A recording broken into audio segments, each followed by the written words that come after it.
And now, the moment you've all been waiting for. You're tuned in to Tapped Out. Hosted by Brendan Tobin and Sean Levine. Only on the BetQL Network. Welcome back into the BetQL Network with Brendan Tobin and Jake Noacker. I'm the sports machine, Sean Levine. Let's bring in friend of the show, MMA handicapper Andrew Gombas. Andrew, welcome back, brother. So I don't want to bury the lead. Let's just get right to it. Francis Ngannou is no longer in the UFC. Are you surprised? What do you think's next? Take it wherever you want. But it's crazy to me that we're even having this conversation. Yeah, first of all, thanks for having me again. I appreciate you guys. And yeah, the Ngannou situation is crazy. I really expected him to re-sign with the UFC. I think it was probably an error, a miscalculation on his part. Obviously, it's in the UFC's best interest to keep him, but I think he needed the UFC more than he realized, and I think he's going to kind of find that out as time goes on, but hopefully he signs. I really wouldn't like to see him in a boxing match. I'd like to see him maybe, in PFL or Bellator. He's going to kill everyone, but at least we get to still see him competing. So I'm interested to see what happens next. Well, how much are you interested in this? Hear Tyson Fury's idea out. Special boxing match in a cage, 4-ounce gloves, Mike Tyson guest referee. What do you think of the boxing heavyweight champion of the world's idea? I still feel like Tyson Fury would be pretty comfortable in that scenario, unless they're implementing any type of like leg kicks or grappling. I think Tyson Fury is gonna be a massive favorite over him, and deservedly so. It's just a different sport, I guess, and not that Ngannou is a bad boxer, but Tyson Fury is the best boxer in the world, and Ngannou's an MMA fighter. So I would watch it, but it's just not my top choice for him right now. People would also be shocked, I feel like, if they got into a cage or a ring, they would be shocked how much bigger Tyson Fury is than Francis Ngannou. Like, I think he looks like such a monster, understandably so in UFC, but like Tyson Fury, he's like something out of a fairy tale, like how big he is. I think people would be shocked how the difference would be in size. Yeah, he's a big dude for sure. And Ciryl Gane is a big dude, too. And we got a chance to see those guys fight before. Now we're going to get a chance to see Ciryl Gane take on John Jones. Andrew Gombas joining us here on the BetQL Network. How does one not bet on John Jones? If you think he's the greatest of all time, and right now you can get him at even money, how do you not take that over Ciryl Gane? Yeah, so for me, it's just really hard to know what Jones is going to look like. He's coming off of a 3-year layoff. He's going to be up at heavyweight. And you have to remember, too, his last two performances before taking 3 years off weren't very good performances. They were really close decisions with Thiago Santos and Dominic Reyes. Both could have gone either way. And again, that was down at 205. This is up at heavyweight. So I'm curious to see what he's going to look like. I won't be betting I'm going to pick him. I'm picking Gane to win. It's not a super confident pick because, like I said, there's just so many intangibles with Jones coming off of this layoff. Is there anything that you could see in the lead up to this that would like sway you, like training footage or any of that kind of stuff that you'd be like, oh, okay, I actually do like the way that he looks at this weight class? Probably not. I'd have to see him in the cage. It's just one of those things where I can't part with my money unless I really see him in like an actual fight. As you mentioned, Andrew, this is the first time we're going to see him at heavyweight. He's fought light heavyweight his entire career in the octagon. Speaking of the light heavyweights, UFC 283 tonight at the top of the marquee. Glover Teixeira tries to get back his belt, taking on Jamal Hill. Who you like in this one?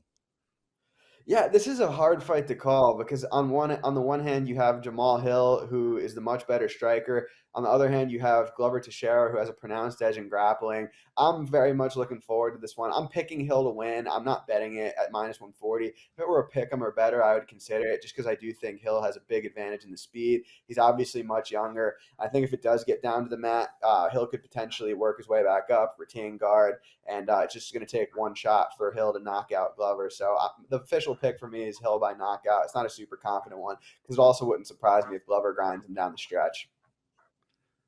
If he does get his hand raised tonight and we eventually get that matchup against him versus Yuri, how do you think Jamal handles that kind of a matchup if we do get that later on in the year?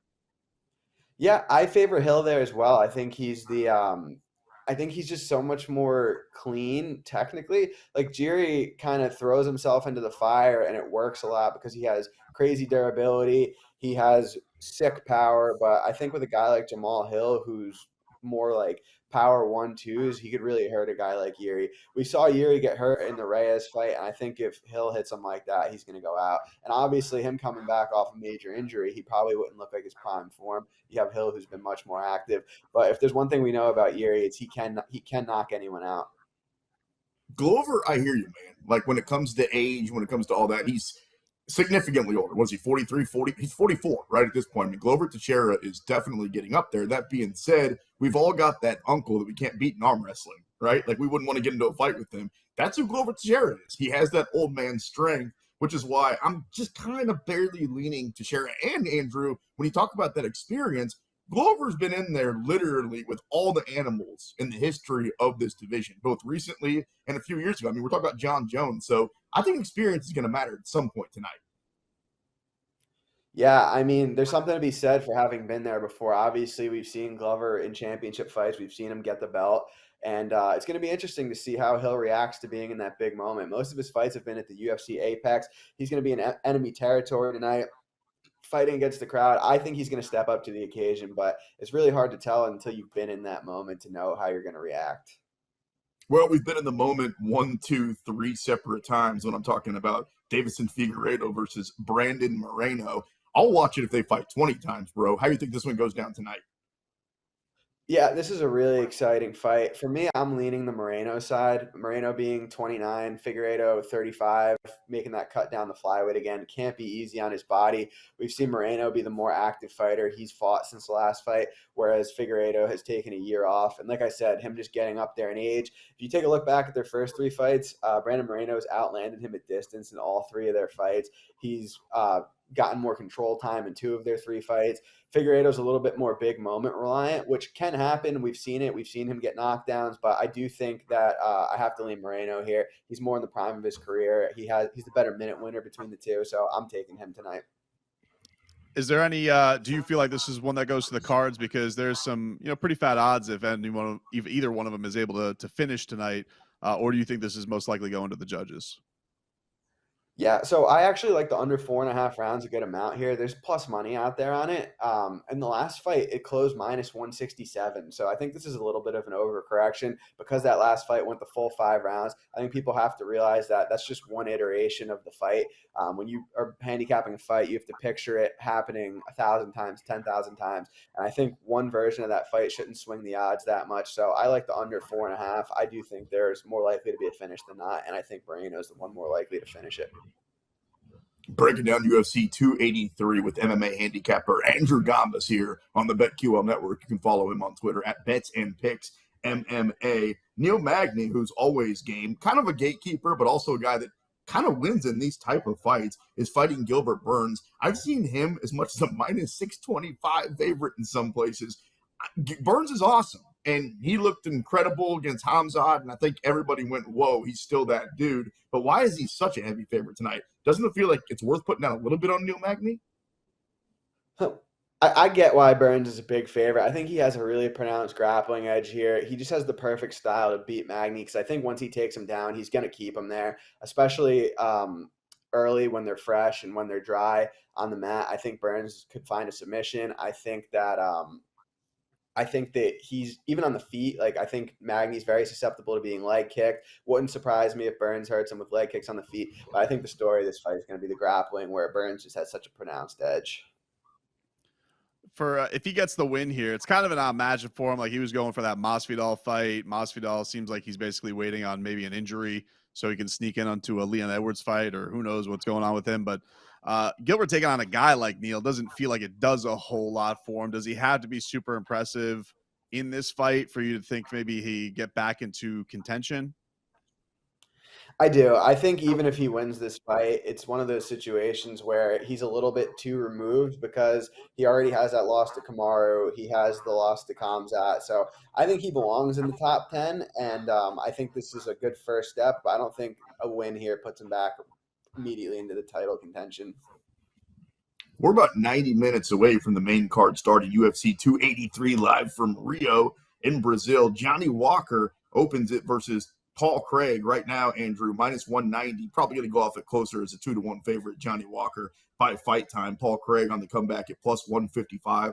Do we know what Johnny Walker is? Like, is he the dude we saw in the last fight and we saw in his first few? Or is he the guy that we saw lose, 3 or 4 fights in a row? Yeah, I mean, Johnny Walker is kind of an enigma of the sport, really. Like, you don't know what to expect with this guy. This fight is just so crazy. I could see it going so many different ways. You have the submissions of Paul Craig, this crazy knockouts of Johnny Walker, two very unconventional guys in a high volatile fight. I'm very much looking forward to seeing how this one plays out. There's no way it's not going to be interesting. Andrew, one fight that is coming up in the near future that everybody's excited about, Islam Makhachev versus Alexander Volkanovski. The odds for Volkanovski, I mean, you talk about number 1 pound-for-pound fighter on the planet, very fat, but you get it because he's going up in weight. How do you see this? It does feel like, he's getting a little bit more respect lately from people pouring money on him, but it's still like a pretty substantial underdog against Islam. Yeah, I think that Islam should be a big favorite here. Got Volkanovski coming up to 55. Islam's just too big, too strong, too good of a grappler. I think he's going to out-grapple Volkanovski. Obviously, Volkanovski, one of the best pound-for-pound fighters in the world, but this is a different beast here, in my opinion. A different beast, like, could be the next Khabib, could be better than Khabib. How far does that go? Yeah, so it's going to be – it's an interesting conversation because I do think a lot of the Khabib comparisons are warranted in some ways, but in others, I think they're very different fighters. I think that Islam has a high ceiling because he's still technically in the prime of his career. He just won the belt. He had a dominant performance over Oliveira. So he has the potential. And we know Khabib stopped young. He could have kept going. He could have kept that title, in my opinion. Could have kept beating these contenders at 155. But really now it's about what can Islam accomplish as 155 champ. Is he going to try to go up to 170 at some point? Is he going to try to defend his 155 title as many times as possible? I do think that he's a special talent, and I would favor him against anyone at 155 right now, and even against a lot of people at 170. Well, boys, bad beat live on the radio for your boy. Jacksonville, down by 10, 28 seconds left, lines up and kicks a field goal. So they're still going to lose this game. I mean, they're going to line up for an onside kick right now with 29 seconds left. So we'll see what happens at Arrowhead. But if you laid the 9.5 like me with the Chiefs, you're not looking great.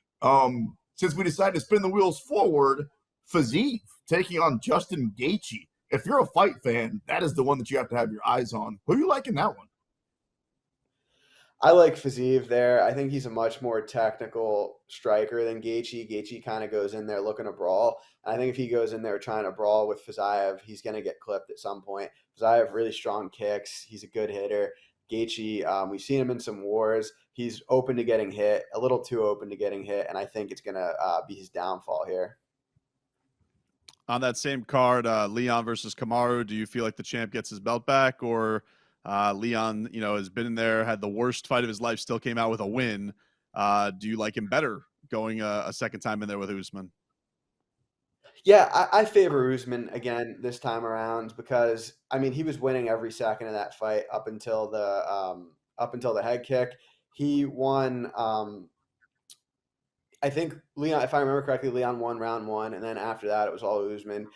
He could get a knockout again. It's possible. It's always possible. But I really don't see him winning minutes. I don't see him taking rounds. I think that Kamaru should definitely be the favorite going into this last fight. But then again, he says he's nearing the end of his career. He's been saying that for a couple of years now. He's obviously coming off an injury. So I don't know how confident I am yet. I'd love to go back and watch that the second fight before forming too much of an opinion on the third one because I haven't seen it in a while. But I do think that Kamaru will get his belt back in the trilogy.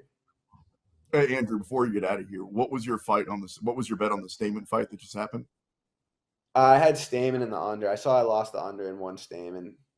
Yeah. All right. Well, splitting's no good. Stamen ends up winning 29-28 by UD. Yeah. Great stuff, Andrew. As always, you can follow Andrew Gombas at Bets and Picks MMA. Let's do it again soon, brother. Thanks for your time. Thanks, guys. I appreciate it a lot. Have a great night, and best of luck with the fights. Absolutely. And I tend to agree with what he was saying there at the very end. We can dive a little deeper into our conversation with Andrew. But on the other side, we got to talk about Francis Ngannou leaving because I want to know what Brendan Tobin thinks is next. Is he surprised? Who's to blame? And then let's take a bigger picture, the state of the UFC. I got to be honest with you. It's my favorite thing, but it doesn't feel that great right now. There's just a lot of stuff going on. We break it down next. You're locked into the BetQL Network.